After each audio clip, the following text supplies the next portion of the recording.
So today I was driving in from traffic to get here, and I was like, that's okay, I'm not gonna let it. I was in a really good place, and then traffic tried to take me out of that place, but I said no.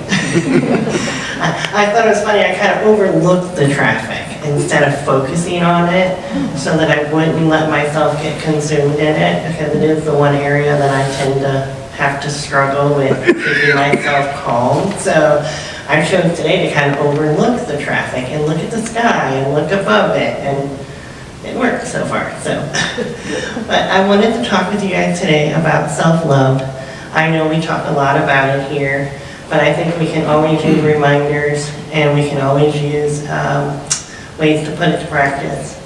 And as you guys know, so far this year, I've had a lot of new challenges. I've had a lot of new responsibilities put on me, which added to a whole lot of stress. A lot of stress, more than I've had in several years. And it really kind of consumed me for a while. I kind of felt like I was in default mode. You know, all the things I've learned, all the things I understand, kind of got pushed to the background, and I was just in default mode, being consumed with stress. I know we've all been there.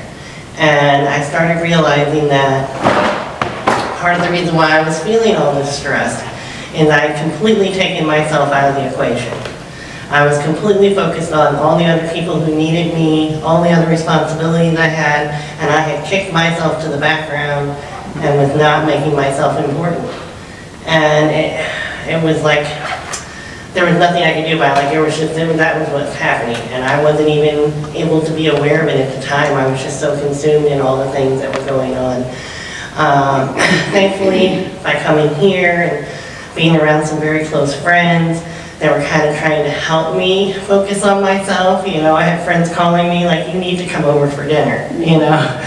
I've noticed you seem really stressed, and so I appreciated that about them, because I have two longtime friends, and they noticed things that I wasn't even aware of, and kind of was trying to pull me out of it. And so I started thinking about how, you know, 5-6 years ago is when I first learned about people pleasing. You know, all my life I had never heard that or understood anything about it. And as I started to learn about it, I realized a lot of the problem with people pleasing is you think you're doing the right thing because you're helping these people and you're trying to make everybody happy, but there is a toxic behavior to that. You're leaving yourself out of the equation, and that's not healthy. So I had to remind myself, okay, I've been doing a lot of people pleasing lately, and I haven't been doing any pleasing of myself. So I started recently putting myself on the calendar. I have a calendar on my phone, and that's my life. That's how I know everything I got going on. And I started thinking, okay, I have to purposely schedule time for myself. I have to purposely schedule things that I enjoy. You know, so I put on there, go for a walk with my puppy, because I love going for walks with her. And she hasn't been on many walks in the last 4 or 5 months, so she was happy too, because she'd been acting out as well. So I knew I was ignoring her too. And so it's like, by ignoring myself, I'm ignoring her, because we're kind of a package deal, you know? And so I put some stuff on my schedule last week. We went on some walks, and I just felt some of that stress kind of leaving me, and I said, oh, okay, I'm seeing this, okay. And so for the next month, I've got stuff scheduled on my calendar every week for me to do something for myself that's just for me, that makes me happy.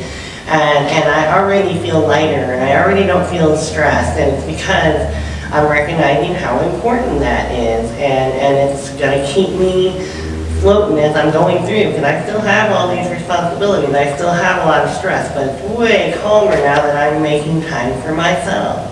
So I just wanted to let you all know, make sure you're making time for yourself, and not just, you know, to go get your hair done or something like that. Like, go do something fun, like something that you really enjoy, you know, just get out there and have a good time, because, man, you gotta have that joy in your life, or stress will eat you up.